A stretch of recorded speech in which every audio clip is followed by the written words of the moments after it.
Hello friends, Radhe Radhe, हरे Krishna. Friends, आज हम बात करेंगे मोहिनी एकादशी के बारे में। वैशाख मास की मोहिनी एकादशी पर क्या करना चाहिए, क्या नहीं करना चाहिए, तो चलिए जानते हैं। और वैसे भी आप सब ने वैशाख की महिमा तो जान ही ली होगी। यदि जान नहीं पाए हैं तो प्लीज़ जाइए आप मेरे चैनल पर और सारी वीडियो एक एक करके देखिए। वैशाख मास के सारे अध्याय मैंने अपनी चैनल पर दे रखे हैं। तो आशा करती हूँ आप सभी लोग स्वस्थ होंगे, मस्त होंगे, अच्छे होंगे। मेरी वीडियो पर आने के लिए आप सभी का बहुत बहुत धन्यवाद। मेरे चैनल पर आने का आप सभी का बहुत बहुत धन्यवाद। तो आज हम बात करेंगे मोहिनी एकादशी के बारे में। तो फ्रेंड्स, हिंदू पंचांग के अनुसार मोहिनी एकादशी का व्रत वैशाख मास के शुक्ल पक्ष की एकादशी को भगवान श्री विष्णु के निमित्त रखा जाता है। इस बार यह व्रत 19 मई को रखा जाएगा, है ना। तो हिंदू पंचांग के अनुसार मोहिनी एकादशी का व्रत वैशाख मास के शुक्ल पक्ष की एकादशी को निमित्त होगा, जो भगवान विष्णु के निमित्त रखा जाएगा। इस बार यह व्रत 19 मई को रखा जाएगा। वैशाख शुक्ल एकादशी तिथि 18 मई को प्रातः शुरू हो जाएगी। 18 मई को प्रातः 11:23 पर प्रारंभ होगी और इस तिथि का समापन 19 मई रविवार को दोपहर 1:50 पर होगा। यानी कि उदया तिथि के आधार पर मोहिनी एकादशी का व्रत 19 मई को ही रखा जाएगा, है ना। उदया तिथि के अनुसार मतलब जो सबसे शुभ होता है, तो 19 मई को 2024 को रखा जाएगा।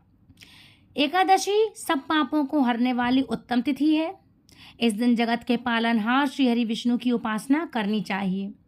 फ्रेंड्स, मोहिनी एकादशी का महत्व क्या है, तो आपको ये भी बता देते हैं कि भगवान श्री कृष्ण युधिष्ठिर को मोहिनी एकादशी का महत्व समझाते हुए कहते हैं कि महाराज, त्रेता युग में महर्षि वशिष्ठ के कहने से परम प्रतापी श्री राम ने इस व्रत को किया।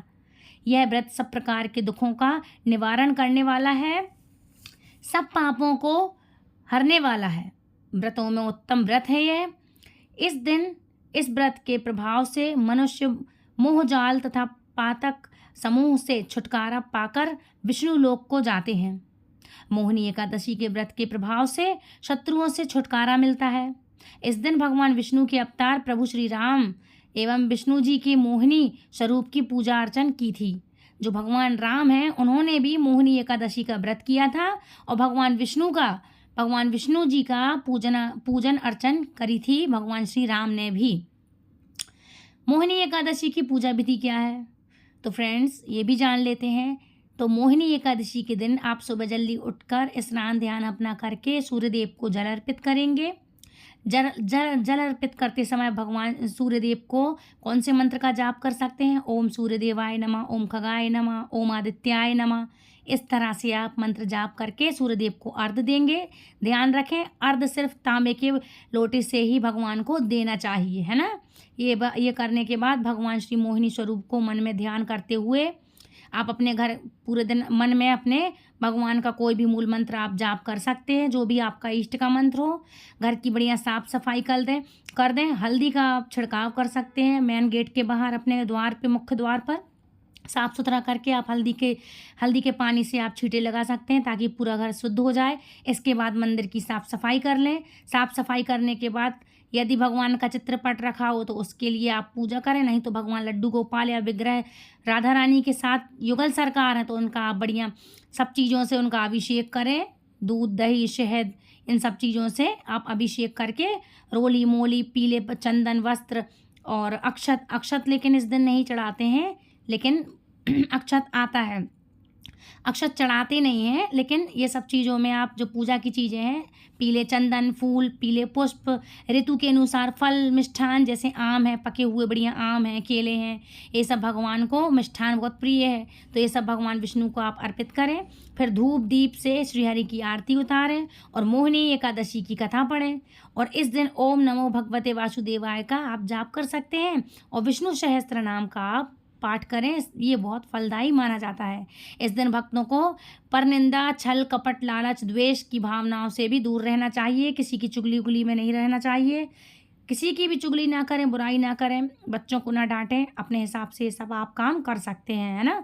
साथ में माँ लक्ष्मी की भी पूजा करें, इससे धन धान्य की कमी कभी नहीं होती, है ना।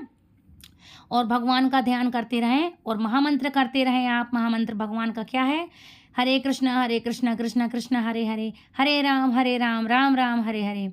ठीक है, ये सब आप करते रहें और छल कपट से दूर रहें, है ना। और श्री नारायण को ध्यान में रखते हुए भक्ति भाव से उनका भजन करना चाहिए। और द्वादशी के दिन ब्राह्मणों को भोजन करवाने के बाद स्वयं भोजन करें। ब्राह्मणों को भोजन नहीं करा सकते हैं तो आप किसी को दान दे दें। फल मेवे वगैरह हैं सीधा निकाल दें आप। कच्चा आटा, दाल, शक्कर, जो भी आपकी मनचाही इच्छा हो उस तरह से आप दूसरे दिन निकाल दें, सीधा दे देते हैं। जो मंदिर में या कहीं अपने मोहल्ले पड़ोस में कोई पंडित हों या कोई भी पंडित रहते हैं ना, जो पंडितायन रहते हैं, तो उनको आप दे दें, है ना। जल दान अवश्य करें, जल का बहुत अधिक महत्व होता है, तो इस तरह से करें। और सबसे पहली बात ये भी है, सॉरी मैं भूल गई बताना, जब आप व्रत का सुबह से जब उठेंगे आप ना, तो मंदिर की साफ सफाई करने के बाद सबसे पहले व्रत का आप संकल्प लेना। ठीक है, मैं हर वीडियो में बताती हूँ, सबसे पहले आपको व्रत का संकल्प लेना चाहिए, क्योंकि बिना संकल्प के कोई भी व्रत पूरा नहीं होता है। तो आप व्रत का संकल्प लें, ठीक है। उसके बाद ये सब काम करें, भगवान को भोग लगाएं, प्रसाद वितरण करें। माँ लक्ष्मी की पूजा करेंगे भगवान की, तो आप साबूदाने की या फिर समा के चावल की खीर बनाकर, मतलब जिसको वो बोलते हैं उपवास में आते हैं, जो उपवास में खाते हैं, वो उसकी खीर बनाकर माँ लक्ष्मी को भोग लगाएं और श्री हरि विष्णु को लगाएं। केसर आप डाल सकते हैं, वो माँ लक्ष्मी के लिए बहुत प्रिय होती है ना, तो आप ऐसा कर सकते हैं। और जब आप दान देंगे किसी भी पंडित ब्राह्मण को, तो यदि आपके यहाँ व्यवस्था नहीं है तो आप उसके हिसाब से आप पैसे निकाल दें, है ना। और जब दान देंगे तो ये नहीं कि आपने फल मिठाई मेवे लिए और दे दिया, उसके साथ चाहे आप 11 रुपये ही क्यों ना रखें, आपके लिए दक्षिणा अवश्य रखनी चाहिए, है ना। तो आप इतना काम कर लेना। फ्रेंड्स, अब चलते हैं मोहिनी एकादशी की कथा की तरफ। ठीक है, तो शुरू करते हैं। वैशाख मास के शुक्ल पक्ष की मोहिनी एकादशी को भगवान के पुरुषोत्तम रूप राम, मतलब राम की पूजा होती है। भगवान का जो पुरुषोत्तम रूप माना गया है ना, ये उनकी पूजा का विधान माना गया है। भगवान की प्रतिमा को स्नान आदि कराकर उत्तम वस्त्र पहनाना चाहिए। उच्चासन पर मतलब ऊंचे आसन पर भगवान को बैठाना चाहिए। आरती उतारनी चाहिए और मीठे फलों से भोग लगाना चाहिए। तत्पश्चात प्रसाद वितरण करके ब्राह्मणों को भोजन तथा दान दक्षिणा देनी चाहिए। रात्रि में भगवान का कीर्तन करते हुए मूर्ति के समीप पृथ्वी पर शयन करना चाहिए।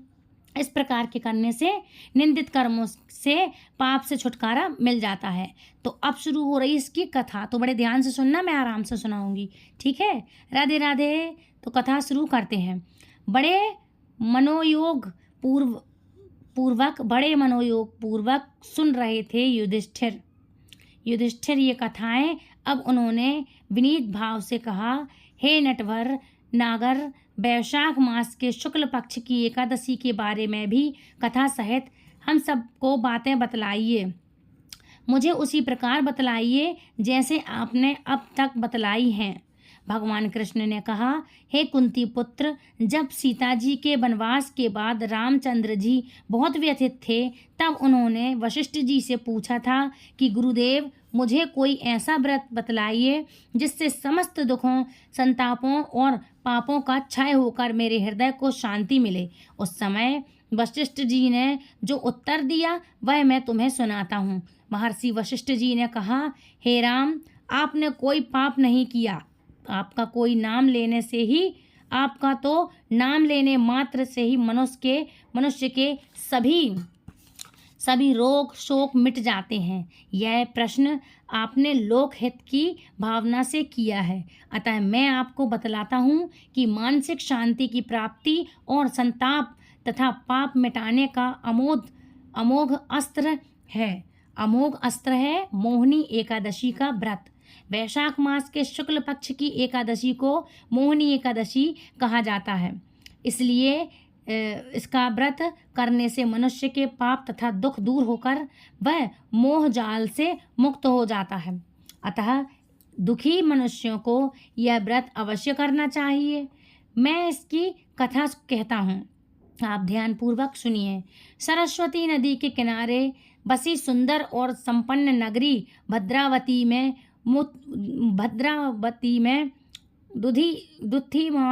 दुधिमान नाम का चंद्रवंशी राजा राज्य करता था। इसी नगर में धन धान्य से परिपूर्ण धनपाल नामक एक वैश्य भी रहता था। वह वैश्य अत्यंत धर्मात्मा एवं विष्णु भक्त था। उसे नगर में अनेकों भोजनालय, प्याऊ, कुएं, तालाब एवं धर्मशाला आदि बनवाए। सड़कों के किनारे आम, जामुन, नीम आदि के अनेक वृक्ष लगवाए। उस वैश्य के सुमना, सद्बुद्धि, मेधावी, सुकृति और धृष्ट बुद्धि नाम के 5 पुत्र थे। उसके 4 पुत्र तो धर्मात्मा थे, परंतु सबसे छोटा बेटा धृष्ट बुद्धि महापापी, लंपट और दुराचारी था। वह वेश्याओं और दुराचारी मनुष्यों की संगति में रहकर जुआ खेलता, दूसरों की स्त्रियों के साथ भोग विलास करता तथा मदरा मांस का सेवन करता था। इस प्रकार अनेक कुकर्मों से फंसकर वह अपने पिता के धन को नष्ट करता था। उन्हीं के कारणों से उसके पिता, भाइयों तथा कुटुंबियों ने उसको घर से निकाल दिया। घर से निकाल देने के बाद सब धन नष्ट हो जाने पर वेश्याओं तथा दुष्ट संगी साथियों ने उसका साथ छोड़ दिया। अब वह भूख और प्यास से अत्यंत दुखी रहने लगा। तब उसने रात्रि के समय चोरी करना प्रारंभ कर दिया। एक दिन वह पकड़ा गया, परंतु राज्य कर्मचारियों ने उसको वैश्य का पुत्र जानकर छोड़ दिया। परंतु जब दूसरी बार पकड़ा गया तो उन्होंने राजा के सामने उपस्थित कर दिया। राजा ने उसे दंडित करके कहा, इसे कारागार में बंद कर दो। बंद कर देने के बाद कारागार में राजा ने उसको बहुत दुख दिए और फिर नगर से निकाल दिया। अब तो वह वन में रहकर जानवरों के शिकार पर अपना जीवन यापन करने लगा। एक दिन भूख प्यास से व्याकुल वह शिकार का पीछा करते करते कौंडिन्य ऋषि के आश्रम में जा पहुंचा। उस समय वैशाख मास चल रहा था और कौंडिन्य ऋषि गंगा स्नान करके आ रहे थे। उनके भीगे वस्त्रों के छींटे पड़ने से कुछ सद्बुद्धि आ गई उनको। मतलब जो ऋषि भीगे हुए वस्त्र पहने आ रहे थे, नदी से आते टाइम पानी छटकता है ना, तो उनके वस्त्रों का पानी थोड़ा सा उन पे पड़ गया। ऋषि का इतना प्रभाव होता है, तो उसमें उसके छींटे मात्र से उसमें सद्बुद्धि आ गई, सद्बुद्धि प्राप्त हुई उसे। और वह मुनि के सामने हाथ जोड़कर कहने लगा, हे मुनिवर, मैंने अपने जीवन में बहुत पाप किए हैं, अतः आप उन पापों से छूटने का कोई साधारण और बिना व्यय का उपाय बतलाइए। मतलब बिना पैसे खर्च हो और कोई साधारण सा उपाय बतलाइए। उसके दीन वचन सुनकर ऋषि कहने लगे कि ध्यान देकर सुनो, तुम वैशाख शुक्ला एकादशी का व्रत करो। इस एकादशी का नाम मोहिनी है और इससे तुम्हारे सब पाप नष्ट हो जाएंगे। मुनि के वचन सुनकर वह अत्यंत प्रसन्न हुआ और उनके द्वारा बताई गई विधि के अनुसार उसने मोहिनी एकादशी का व्रत किया। हे राम, इस व्रत के प्रभाव से उसके सब पाप नष्ट हो गए और अंत में वह गरुड़ पर चढ़कर विष्णु लोक को चला गया। इस व्रत से मोह आदि सब नष्ट हो जाते हैं। अतः संसार में इस व्रत से श्रेष्ठ अन्य कोई भी व्रत नहीं है। इसके महात्म्य को पढ़ने अथवा सुनने से 1000 गोदान का फल प्राप्त होता है। जेठ मास की वैशाख की कहानी यहीं पे ख़त्म होती है, जो कि मोहिनी एकादशी की कहानी है, कथा है। तो फ्रेंड्स, ये थी मोहिनी एकादशी व्रत की कथा। अब बात करेंगे कि मोहिनी एकादशी का नाम मोहिनी क्यों पड़ा। तो आप ये सब कुछ जानते हो, आप तो सभी लोग जानते होंगे कि जब समुद्र मंथन हुआ तो अमृत प्राप्ति के बाद देवताओं और असुरों में भी इसे पाने की होड़ मच गई थी। ताकत के बल पर असुर और देवताओं से अधिक बलशाली थे। असुर बलशाली थे देवताओं से ताकत और बल के स्थान पर। देवता चाहकर भी असुरों को हरा नहीं सकते थे। सभी देवताओं की आग्रह पर भगवान विष्णु ने मोहिनी का रूप धारण कर असुरों को अपने मोह माया में के जाल में फंसाकर सारा अमृत देवताओं को पिला दिया। इससे सभी देवताओं को अमृतत्व मिल गया। यही वजह है कि इस एकादशी को मोहिनी एकादशी कहा जाता है। और ये मोहिनी एकादशी वैशाख मास के शुक्ल पक्ष की, मतलब यही तिथि थी जो वैशाख पड़ता है ना, ये 19 तारीख को जब मोहिनी है, तो इसी दिन से आज के दिन तारीख को मोहिनी एकादशी के नाम से जाना जाता है। तो भगवान नारायण ने मोहिनी रूप धारण किया था, इसलिए इसको मोहिनी एकादशी के नाम से जाना जाता है। तो आप भगवान को आज के दिन बढ़िया मोहिनी बनाएं और तैयार करके उनका पूजा वूजा करने के बाद, उनका अभिषेक करने के बाद जब उनको सजाएं तो आप उनको मोहिनी ज़रूर बनाना, अपने घर के लड्डू गोपाल को, ठीक है। तो उनको मोहिनी बनाकर बढ़िया अच्छे से उनकी पूजा करना, ठीक है फ्रेंड्स। अब बात करेंगे हम इसके पारण समय की, पूजा की विधि, मुहूर्त और ये तो हमने सब बता दिया है। अब बात करेंगे इसके पारण की, किसका पारण कब है। तो इस बार एकादशी तिथि का प्रारंभ 18 मई को सुबह 11:22 पर होगा और समापन 19 मई को दोपहर 1:50 पर होगा। मोहिनी एकादशी का पारण 20 मई को सुबह 5:28 से लेकर सुबह 8:12 तक होगा। ये इसका पारण समय है। तो आप सुबह के टाइम सूर्योदय के बाद आप फटाफट पूजा कर लें और अपना पारण कर लें। पारण समय क्या है फिर से बता दूं, 20 मई को सुबह 5:28 से लेकर सूर्योदय के साथ 8:12 के बीच में आप पारण कर लेना, ठीक है। अब बात कर लेते हैं इनके उपायों के बारे में। फ्रेंड्स, ऐसा कहा जाता है कि पीपल की पूजा से भगवान विष्णु प्रसन्न होते हैं। ऐसे में मोहिनी एकादशी के दिन 21 पीपल के पत्ते ले लें। इसके बाद उन पत्तों पर अच्छे से साफ कर लें, आप धो लें और टूटा कटा फटा हुआ नहीं होना चाहिए, डंठल सहित ले लें। उसके बाद आप उस पत्ते पर ओम विष्णवे नमः लिखें, पीले चंदन से लिख लें आप, पीले चंदन से ओम वैष्णवे नमः। फिर उन पत्तों को श्रीहरि का ध्यान करते हुए उन्हें अर्पित कर दें। आप किसी मंदिर में कर सकते हैं तो बहुत अच्छा, नहीं तो मंदिर में नहीं तो आप घर में कर लें, लेकिन मंदिर में अक्सर मिल जाते हैं ऐसे पत्ते, तो आप ऐसा करें। इस उपाय को करने से आपके सभी बिगड़े काम बनेंगे, साथ ही आपको सुखद समाचार की प्राप्ति होगी, जिसकी आप लंबे समय से कामना कर रहे थे। कोई काम अटका था, धन नहीं मिल रहा था, धन अटका था, या कोई भी दिक्कत, व्यापार में कोई भी परेशानी, आर्थिक तंगी, आर्थिक मंदी चल रही है, तो ऐसे उपाय करने से आपके बिगड़े काम बन जाएंगे और आपको शुभ समाचार की प्राप्ति होगी। अब बात करते हैं कि इनको भोग कौन सा लगाएं इस दिन। तो मोहिनी एकादशी पर सुबह पवित्र स्नान करने के बाद, पीले वस्त्र धारण करने के बाद भगवान श्री हरि विष्णु की विधि विधान के साथ आप पूजा करें। फिर उन्हें दूध और चावल से बनी जो वो फैनी आती है ना, लच्छी जैसी पतली पतली सेवइयाँ की तरह, सेवई जिसको हम बोलते हैं, पतली सफ़ेद वाली देखी होंगी आपने, सफ़ेद लच्छी जैसी बनी आती है, उसको फिरनी बोलते। उस चावल से बनी फिरनी का भोग लगाएं। इस भोग से नारायण प्रसन्न होते हैं और मनचाहा वर प्रदान करते हैं। इसलिए एकादशी पर इस दिव्य भोग को आप अवश्य चढ़ाएं और आप उनको सबको प्रसाद भी वितरण करें। धार्मिक मान्यताओं के अनुसार केले के पेड़ की पूजा भी करें इस दिन आप, और भगवान विष्णु और देवी लक्ष्मी प्रसन्न होते हैं इससे। ऐसे में मोहिनी एकादशी के दिन केले के पेड़ के समक्ष घी का दीपक जलाएं। इसके बाद उसकी विधि पूर्वक पूजा करें, प्रार्थना करें। इस उपाय को करने से आर्थिक संकट समाप्त होता है, साथ ही घर से दरिद्रता दूर होती है। तो आपको इस तरह से कुछ कर लेना चाहिए, ठीक है। इसके बाद अब हम बात करेंगे कि इस दिन भोग कौन सा लगाएं। तो भगवान के लिए आप मीठे फलों का भोग लगाएं, खीर बनाएं या दूध बनाएं, केसर सहित, केसर से आप भगवान को केसर के दूध का भोग आप अवश्य लगाएं।